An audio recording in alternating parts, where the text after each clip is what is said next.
Mayong gabi o happy midweek sa tanan. So kita malipayon karong takna nako sa diin.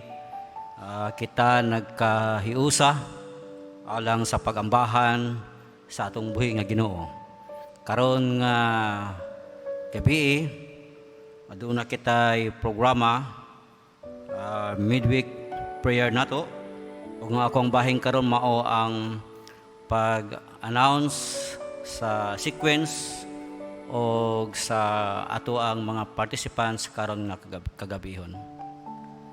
So, after my part will be the opening song na makita sa Church Hymnal 217, Come Fount of Every Blessings.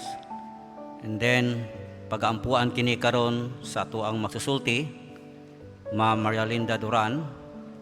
And then after that, after sa prayer, magasunod dahil ng ato ang special song na i-offer sa ato ni Sister Kimberly Bagyon. And then, ang ato ang masusulti, magapahat sa mga pulong na igahatag kinin sa ato ang usa sa mga magtutudlo dinhi sa ato ang tulunghaan, Ma'am Maria Linda Duran. Then after sa atong speaker, before ta kanta sa atong closing song, kita magahimog ato ang mga prayer requests karong kagabihon. Then right after that, magasunod ang ato ang closing song na i-announce ato ang song leader karong kagabihon, and then ang ato ang closing prayer. Ang ato ang song leader karon, walain ko diyang ato ang principal sa atong tulunghaan, si Ma'am Allen Fordan, and then at the piano, Brother John Hogalbot. Then, presider yours truly. Before ko karon magalingkod, aduna ko igabilin sa inyo na Bible passage na makita din sa Salmo Kapitulo 68, verses 4 and 5. Okay.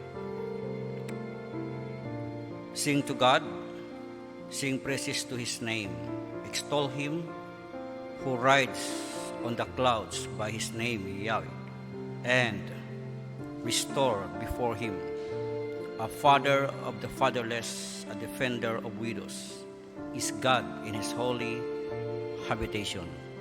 May the Lord will bless us all tonight as we continue our program this evening.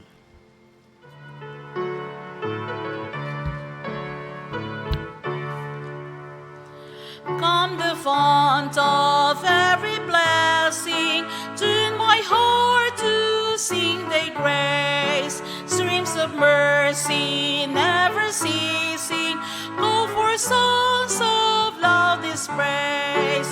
Teach me ever to adore thee, thy goodness prove, while the hope of endless glory fills my heart with joy and love.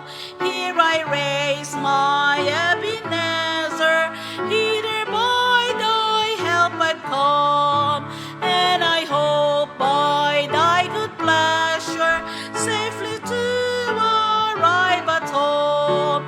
Jesus sought me when a stranger, wandering from the fold of God, He to rescue me from danger, interpose His precious blood. All to grace, how great a debtor, daily I'm constrained to be. Let thy goodness like a fetter bind me closer still to thee. Prone to wander, Lord, I feel it, prone to leave the God I love. Here's my heart, oh, take and seal it for thy courts above. Let us pray. The Heavenly Father, we are asking the Holy Presence to be with us this evening as we study thy words. Help us to know more about you, and help us to follow your plans to each one of us. In Jesus' name we pray. Amen.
eyes. Make me a messenger of peace. Teach me tolerance and meekness, and faith to be the tempests in my soul. With loving kindness, make me fan as the walls, engrave thine image in my countenance. Rise thy name upon my heart.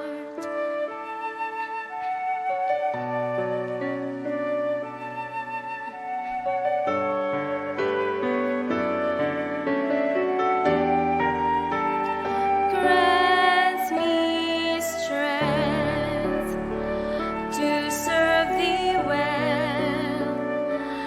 Light my spirit with thy grace, till all my works reflect thy goodness, till all my labor sing thy praise in my soul. With loving kindness, make me fan as the walls, engrave thine image in my countenance. Rise thy name upon my heart.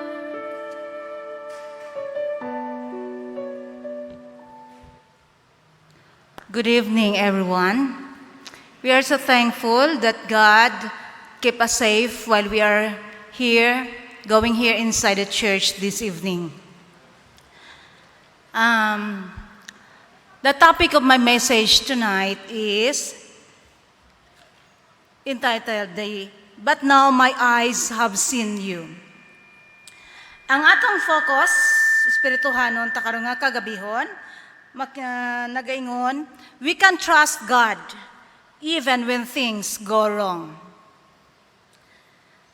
Ang atong memory verse, memory text nato nakita siya sa Psalms 37 verse 5, nagaingon siya, depend on the Lord, trust Him, and He will take care of you.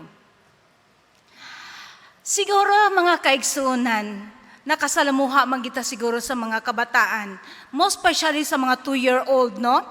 Aka na mga 2-year-old, basta nakastart na ganyan silang istorya, always nag-ask sila ng why? Permanente gapangutan na why. And even until now, bisan mismo kita dalago na, sige gyapon ta pangutana, ngano man, nganong natabo man ni sa kuha, nganong man tagaan man kog sakit ingon ani. Ngano man nga may problema ako ngayon ani, no? Okay. Like for instances, ang mga bata nagingon siya, halimbawa, kung mangutana sila, example, ang mami magingon, baby, it's time for you to drink your milk. Then the 2-year-old, halimbawa, mag-answer sa imuha, mag-question, Mama, why do I need to drink milk? Ingon lang ba nato sila nga, ay, basta, inom lang ba na dira? Inom na. Ayun na, sige, pangutana. Diba? Ato silang tubagon, silang maayo, diba? Ato silang i-explain, why do they need to drink that milk? So, atong explain, syempre baby, para mabusog ka. And then, mag-strong ang mga bones mo. Ang mga teeth mo mag-strong, di ba? Ang tanan, we need to explain it to them. Ngano man. Kay the more ang mga bata, the more nga nag-ask sila ng question, the more nga nag-explore ng ilang mga mind. And the more nga you will answer them correctly, the more nga nag-learn sila. Mga kaigsunan, until now, bisan kita nga dalago na, sige lang gyapon tag pangutana. And not even us. Mismo si Job, gapangutana po siya sa iyang sarili. Ngano man, Nga naman nga natabo ni siya sa ako ang kinabuhi. Pero he never cursed God and he never blamed God for that. Wala ginya gina-curse o gina-blame ang Ginoo. Lord, ikaw man good Lord. But mismo, ang tanan, nawala na mismo. In a twink of his eyes, nawala na ang tanan sa iya. As we have learned, mga kaigsunan, nga si Job is pinakadato sa una nga mga panahon. Ang iya nga yaman, ang iya nga manggad, wala naga-base kung pila ka buok ilang salakyan. Wala naga-base kung pila ka buok ang mga buildings nga ilang nga mga negosyo or inana. Kung di naga-base siya, kung gaano, ano kadamo ang ilang nga mga kahayupan.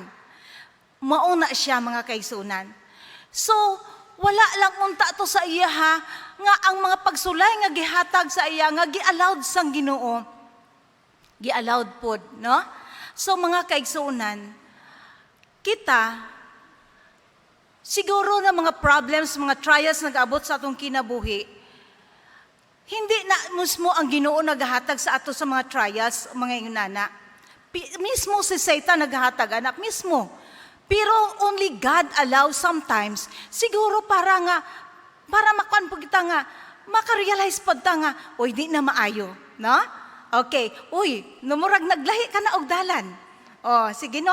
So, that is only a taste of faith lang na sa tua. Because God knows nga ang God also will not give us trials, nga I will not allow us to give us trials also nga maghatag sa atong trials nga hindi nato kaya. Kay balo ang Ginoo nga kaya nato na. And Job also mga kaigsunan, gi-allow niya si Satanas because God knows si Job is kaya niya na. Kay balo siya nga bisag unsa nga trials mag-abot sa kinabuhi ni Job, he will never leave God. He will never curse God. Hindi niya gid pabayaan ang iyang pag-alagad sa Ginoo. So gani gisulayan siya sa tanan. Mismo ang iyang mga anak, nawala sa iya ang 7 sons niya and 3 daughters. At that time nga nagaparty sila sa eldest niya nga balay. Okay, tornado came and then nalumpag tong balay nga to and then napatay immediately ang iya nga 10 children niya. Amo to siya ang the worst gid nga kuan nag-abot sa kinabuhi ni Job, ang mawala ang iyang pamilya.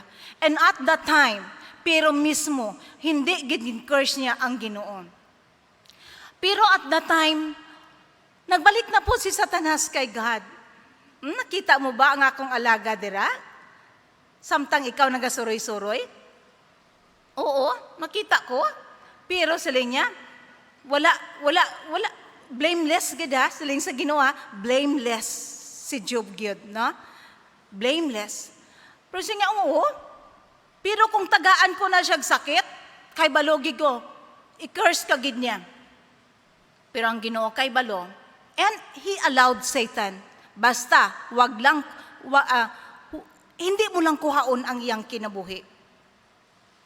At that time, immediately, pila pa lang to kakuan nga mga nagkuha na ang iyang mga wealth niya and ang mga anak niya nawala na.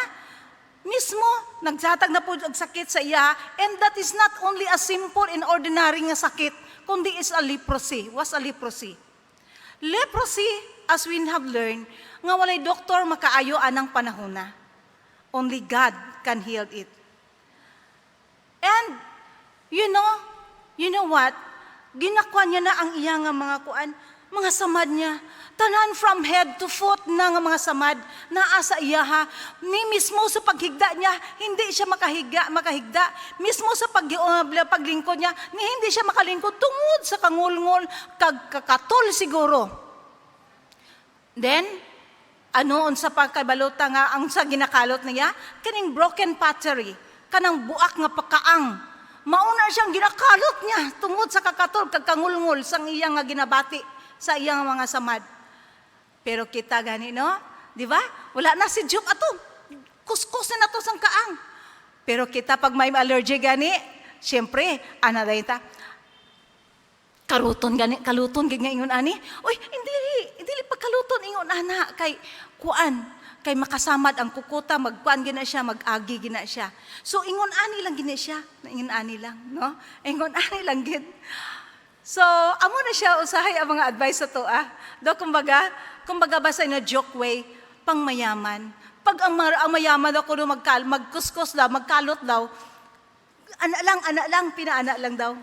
Pero ang pobre ko no, pag magkalot daw ko no, kay katol kaayo, kalot-kot kay gataman sa ginawa. Pero joke lang na ha. Kay ana gina siya. Si Job at that time, is kikuskus niya ginto. Sang broken pottery. Para gin nga matagbaw gid siya sa iyang kuan gyud sang iyang ang kakatol niya, ang kangulngol niya siguro hindi niya na makaya pod. Pero wala gid siya nag-uttered sang word nga against God. Mismo, ang iyang asawa, gin-curse pag siya sa iyang asawa. Kaya nagi siya, curse God. Gi-advisean pag siya, curse God. And die.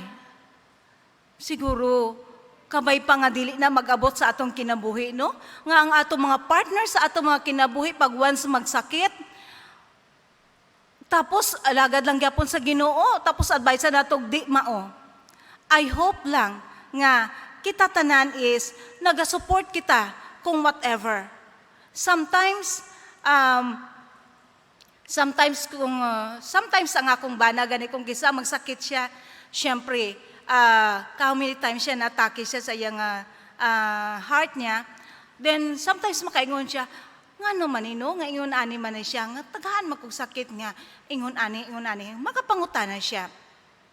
Then, pagdamo siya gani sa ginabati, murag dili tingali ko kaabot og 50 anyos ani ba? So murag dili bang ingon ana no? Tungod nga wala kita kay balo kung unsa nganong gihatag na sa atua nga mga sakit, no? Kay in spite of that, aside from that, may naaman siya mga tubag ang Ginoo ana kung ngano man ngayon ana siguro basig layo-layo na ta sa Ginoo. That is only a test of faith. Taste of faith lang na siya sa tua. Sometimes ginasulinan ko siya nga, ayaw inana, be positive. Ingon ako, ayaw pag ingon ana, pag ampo god sa Ginoo, ampo sa Ginoo, and then kanang positive ka ba nga kung para sa ingunana nga mga sakit sa tagipusoon, dili man wala may doktor nga makaayo gid ana ba nga ingon ana nga kwan kundi kita gid mismo. Ingon ako, bidaw be, adto daw dito sa may kuan be, advisean gid nako siya nga adto daw dito be sa may mga kuan kanang mga silingan, mga ingonana dito sa mga bipat be, kay bipat man na siya. Adto be dito be kag magkuan be kanang magkighalo-bilo bitaw gani ka. Kay whatever nga may mga katawanan, sige katawa. Smile. Kay because laughter is the best medicine. Ang smile kasi is may naa siya kumbaga nga ang smile is makarelieve siya ng stress. Tapos, may naa siya, it is a natural drug. Ang studies have shown that smiling releases endorphins and natural painkiller. Inaa siya, damurag at least matagbaw ta. Ako manggod mga kaigsuunan is, kung makabaraha ka kog kadlaw, marag ma-relieve ko sa kakapoy ko. Halimbawa, magsige tagatubang sa computer, magsige damo ta trabaho, dagang tagtrabaho. So, pag once gani nga may ma-share mga co-teachers ko sa mga funny videos gani about sa mga module nga na, ay magsige kong katawa bisag ako ra isa mga kaigsuunan sa akong classroom, magsige kong katawa. Pag ko mo tagbaw, moadto pag ko sa akong silingan nga classroom, kang mag-share na po dito para mo katawa na po mi. Katawa lang. Laughter is the best medicine. Balik ta sa kay Job. Si Job at that time, siguro sa tanan nga mga trials nagabot sa iyang kinabuhi, namurag wala na siya panahon nga mo smile pa. Pag wala na sa may naga-challenge sa iya, naga-encourage nga, okay Job, kan lang, kaya mo na, wala na. Mismo ang asawa niya is biyaan pa siya. Then at that time, ang iyang mga friends, nag-adto sa iyaha, kumbaga ba,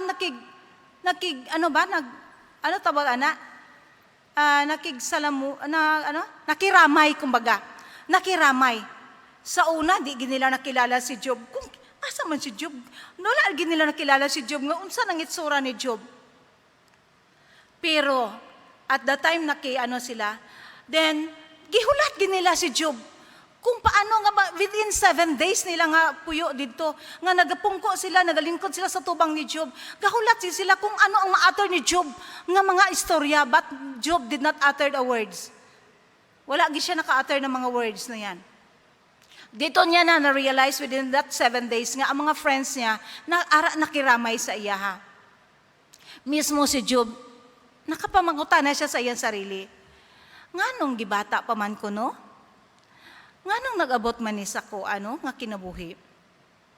Then, at that time, the one of the friends also, nag-talk siya. Sabi niya, Job, basig na akay sala. Sala nga wala nimo gi-admit sa Ginoo, and then, wala ka nakarapangayog pasaylo sa Ginoo. Then, Job did not answer that question, mga shares ang kwan sa iyang mga friends. Wala gid siya gi-answer. Tungod nga, nakaibalo si Job, nga wala gid siya nakakumit sang dako nga sala sa Ginoo. Wala gyud.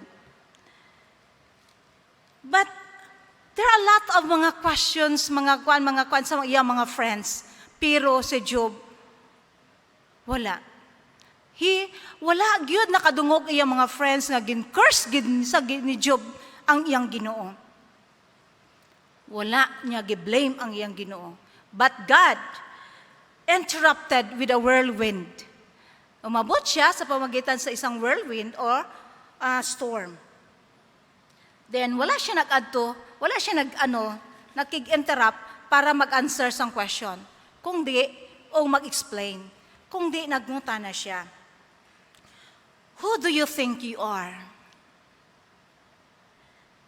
Then, gias niya si Job, okay, Job, paglingkod, kag pagpamati.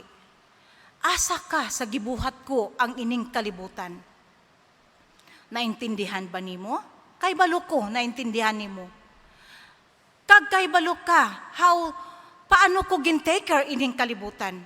Nga akon gang gi-create. So at that time, mismo nakakwantita nga, mismo gani ang mga birds. Makakaon gani na sila nga wala gani na sila nagtanom. Makakaon gani na sila. So that means to say, God take care of them also.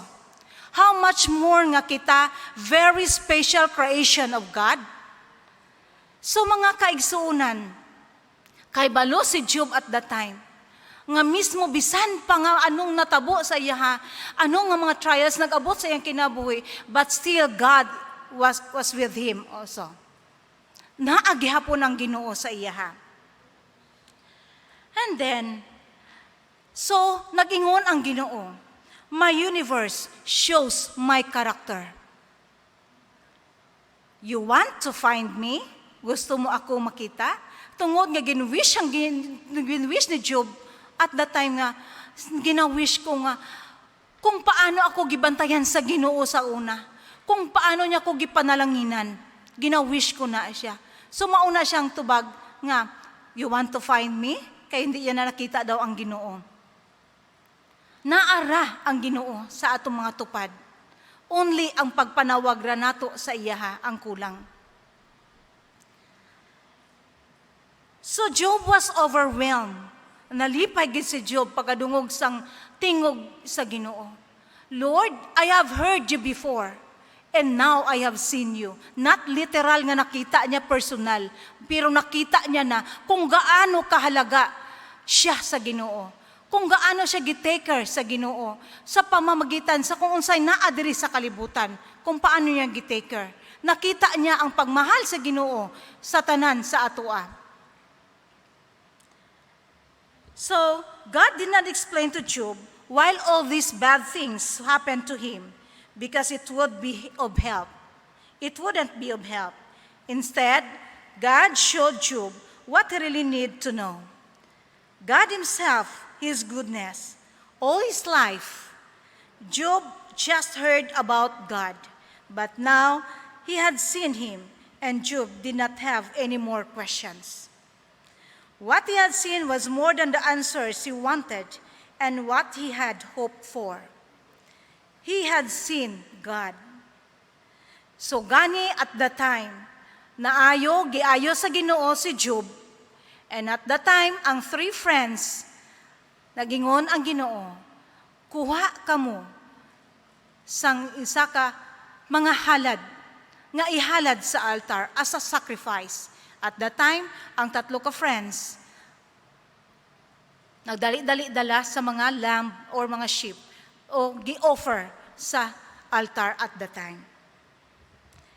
So mga kaigsunan, nakita gyud ni Job kung anong kaayo sa Ginoo sa iya.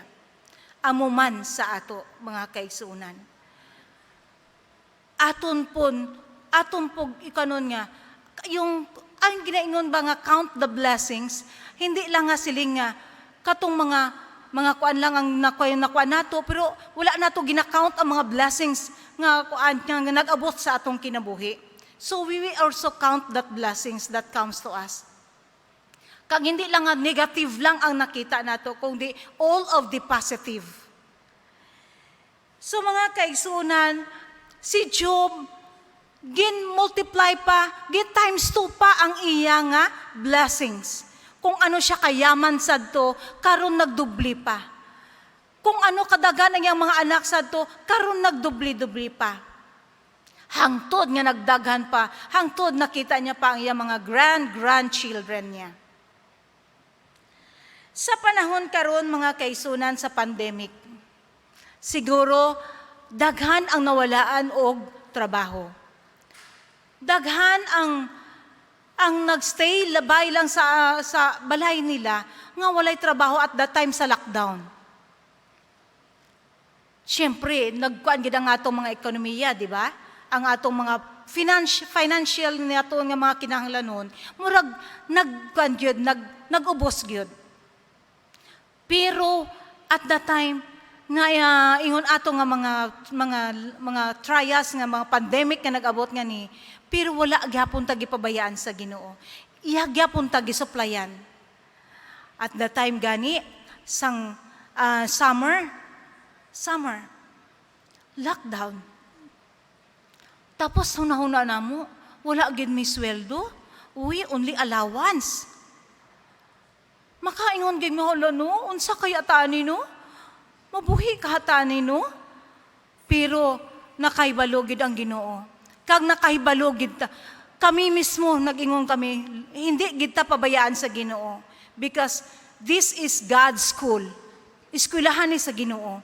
And di gid ta pabayaan. And thanks also sa mga support sa mga school board members, sa mga church board members, and with the effort also of the teachers. Until now, wala gid kami niya gipasagdan.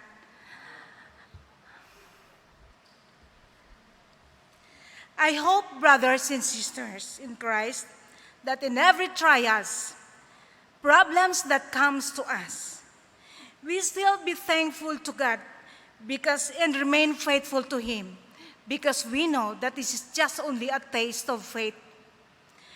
And kung how faithful we are to God. And the reward of God awaited there in heaven, which have prepared for you, for me, and for everybody. The righteous men and women, for those who are trying their best to be good and not to sin against God. Mga kaigsunan, remember our text in this evening, nga nagaingon, depend on the Lord, trust Him, and He will take care of you. Psalm 37, verse 5. This is all my prayer. Thank you. Good evening.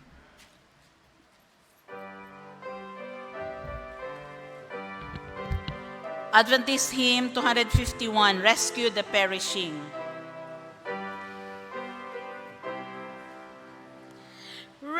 Rescue the perishing, care for the dying, snatch them in pity from sin and the grave. Weep o'er the erring one, lift up the fallen, tell them of Jesus the mighty to save. Rescue the perishing, care for the dying, Jesus is merciful, Jesus will save. Though they are slighting him, still he is waiting, waiting the penitent child to receive. Plead with them earnestly, plead with them gently, he will forgive if they only believe. Rescue the perishing, care for the dying, Jesus is merciful, Jesus will save. Rescue the perishing, duty demands it, strength for the labor the Lord will provide.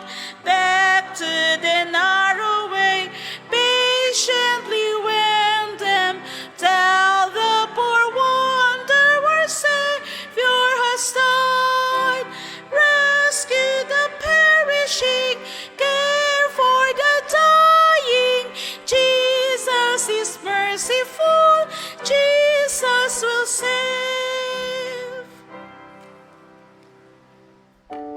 Diyos nga gamhanan, tagyas sa mga nulaman na kinabuhi, dili kay matagbo Ginoo sa pagdaig, pagpasalamat isimong ngalan, tungod sa kaayo nagihatag nimo sa matag usa ka namo.